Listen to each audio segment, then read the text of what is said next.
Mga ka-stroke, magandang hapon sa iyo mga ka-stroke dyan, mga kapatid dyan, sponsored, shoutout sa inyong lahat dyan.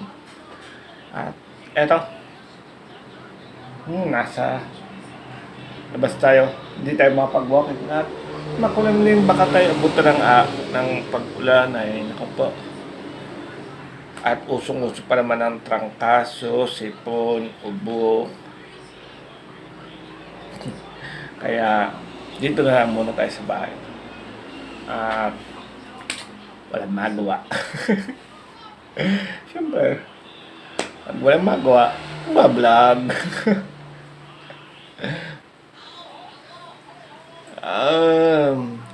Time check, 4 o'clock in the afternoon, hapon na mga ka-stroke. Kaya mamaya gabi na, tutulog na naman. Kaya itong buhay ng strokies, hindi makagala. Dapat tayo kung magaling na tayo, nandun tayo sa Batangas City. At dahil pesta ng Batangas ngayon, maraming mga palabas at maraming mga pakulo ang nadoon. Yan. At mamayang gabi, may concert, may mga concert, yan. Pero hanggat hindi pa tayo gumagaling, magtiis muna ito, ideyan muna sa bahay.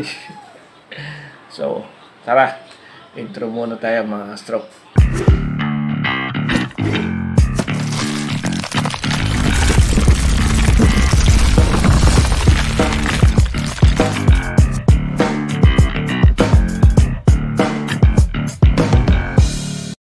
Pagkatapos ng intro, eto na naman tayo. Kwanto-kwantohan mo na. At kachat ko na si Sir Joe. Yun. Ako, hirap ganang makakalimutin. Sir Joe ng ating hilot, naghihilot sa atin. Ay next week ang ating hilot dito sa Batangas. Dito siya pupunta. Kami naman po ay marami dito, kaya lang iba't iba, malalayo din. Batangas Lipa, sa Alangilan, ito pa San Isidro, malalayo. May Bawan, punta siyang Cavite na, pag yun, papunta Cavite. Kaya lahat dinadaanan niya. At second session na natin.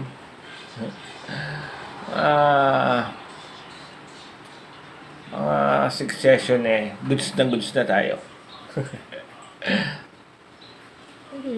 Siyempre, nandyan kasama ang pagdadasal natin kay God. Pagkalingin na tayo at nang makapagtrabaho, hindi man makapagtrabaho, gampanan natin ang para sa ating mga anak, pagkaon, yan. Para sila ay ligtas. Dati kung gawain yun inihatid ko sila ng motor.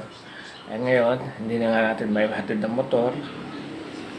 Ito, nakastock ang ating motor dito. Yara. Yun. Yan. 3 years na siyang stock. Oh my God! Wow! hindi na napapandar. Siguro yata wala na rin gasolina. Dahil hindi ko na paayos pa siya. Hindi ko na naipaayos. At nagkaganito na nga po tayo. Unahin natin siyempre sa gamot na lang natin at pambaon ng mga bata. Sila ang priority ko. Hindi ko priority itong motor. Kung may bibili man, bilhin nyo na. Kayo na rin po magpagawa.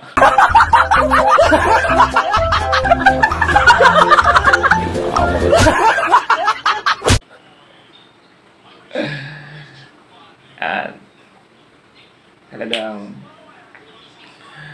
maraming pagbabago sa akin nangyari dahil sa loob ng 3 taon na akong stroke survivor, yung mga dati natin ginagawa, hindi na natin magawa.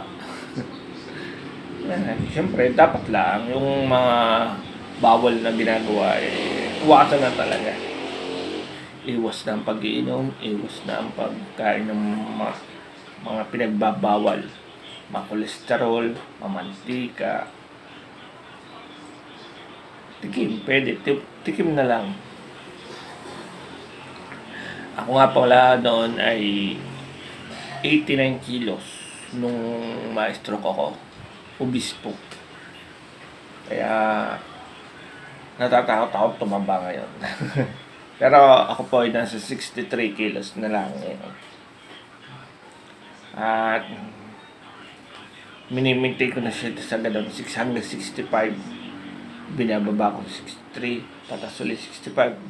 Ganun lang, paulit. Babalik-balik siya. At ang ating dugo ngayon ay 110/80. Ganun na lang ng ganon. Minsan nababa pa nga 90/70 minsan. Kaya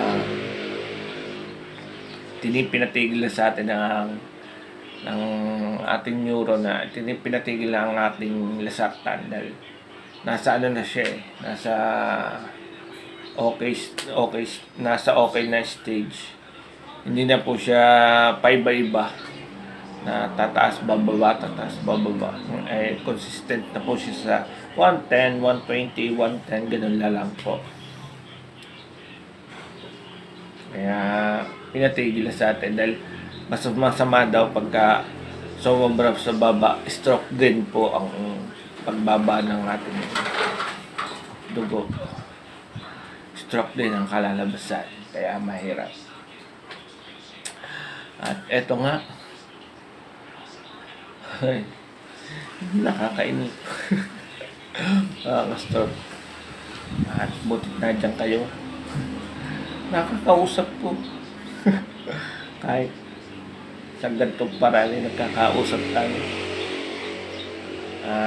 Sa mga nagtatanong kung ilang session ang ating paghilot, twice a month po akong hihilutin ni Sergio. Yan.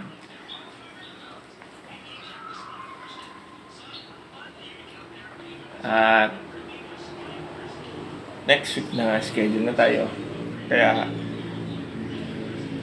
lulubusin ko na ang aking pag-stretching at saka pag-exercise dahil 5 days na naman tayong hindi pwedeng pawisan, hindi pwedeng maligo, hindi pwedeng magpahangin. Yan. Goods na. Pero ayos naman. Kaya ngayon malamig pa naman, ayos na ayos pa. Kaya masarap magpahilot. Ouch na naman tayo, aaray na naman tayo. Diyan namang ganun talaga. Pag siya'y binibi natin ang ating mga part, pagka inunat ni Sergio, talaga naglalagutukan siya. Pero nagilaw ko naman po ang ating affected.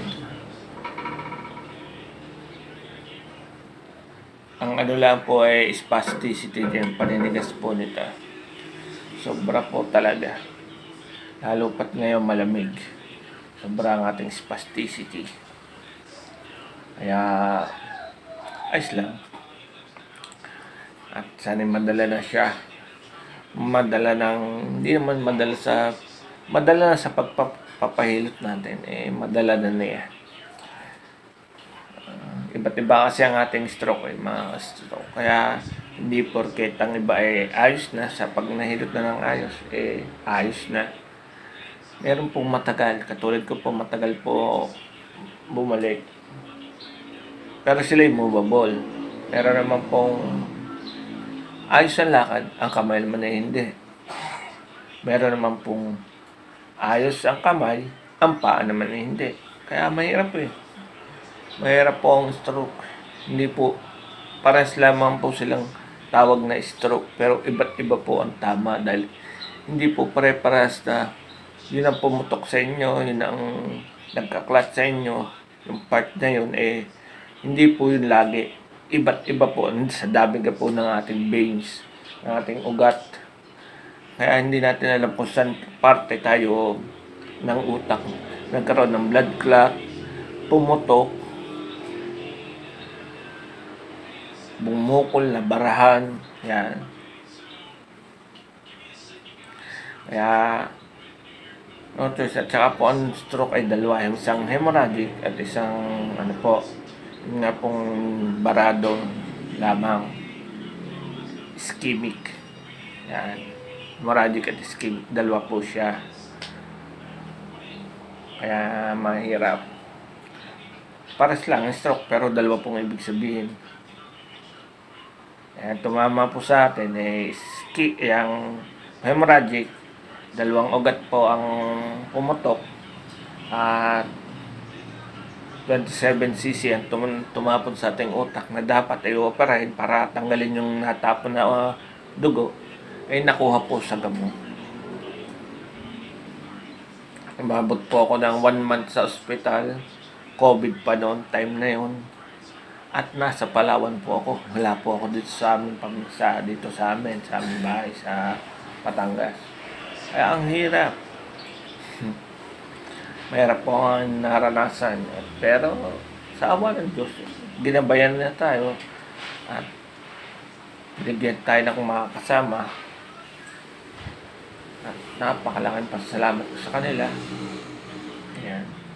Sa mga tumulong sa akin, salamat po. At hanggang ngayon ay tumutulong pa rin po sa akin. Maraming salamat.